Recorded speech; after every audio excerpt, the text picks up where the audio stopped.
Hello, and welcome to another Ocean Tides with the Big Bad Shark. This is part of our new series spotlighting historical heroes.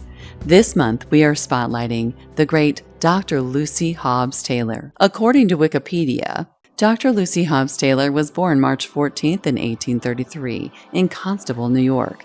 She was the seventh out of 10 children total. When she was 12, she obtained a job as a seamstress to help support her siblings. Hobbs subsequently attended school and eventually graduated from Franklin Academy in New York and began teaching for 10 years in Michigan. In 1859, she moved to Cincinnati and applied to medical school, but was denied entrance because of her gender. But she was able to study privately under the supervision of a teacher from the medical school.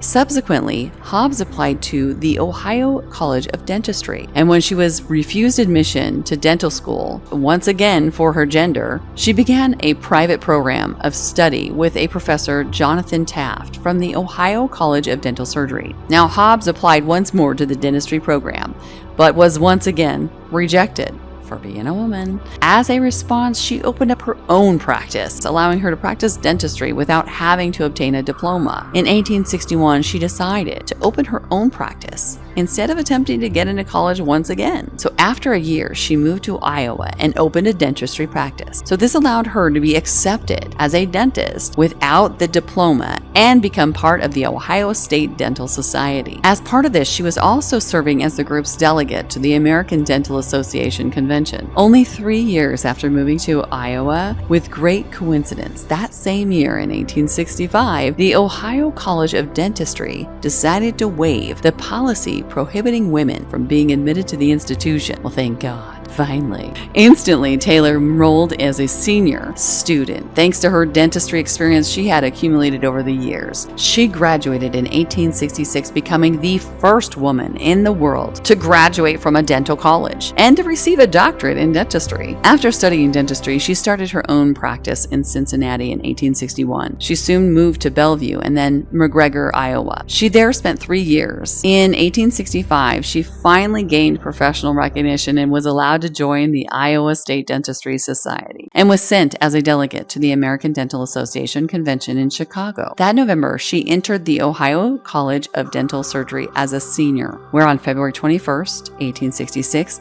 she earned her doctorate in dentistry, becoming the first woman in the world to graduate from a dental college. She later wrote, "People were amazed when they learned that a young girl had so far forgotten her womanhood as to want to study dentistry." Hobbs next moved to Chicago, where she met James M. Taylor, whom she married in April 1867.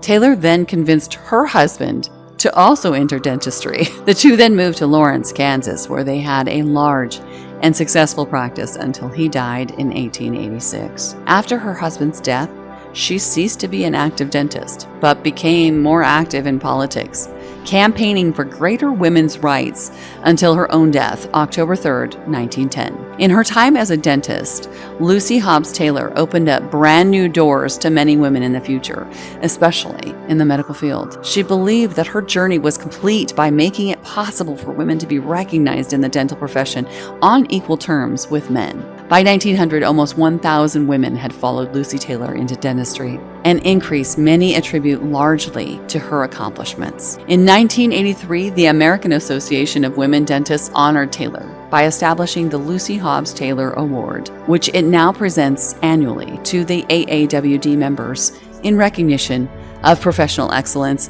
and achievements in advancing the role of women dentistry. Well, Dr. Lucy Hobbs Taylor, thank you for carving that path for the many women dentists that followed, and for many of the women that followed in your footsteps in general equality. Thank you for your service and contributions to our world. We are honored to spotlight Dr. Lucy Hobbs Taylor for this month's Historical Heroes. Thank you, and remember, swim safe, everyone. Swim safe. Goodbye.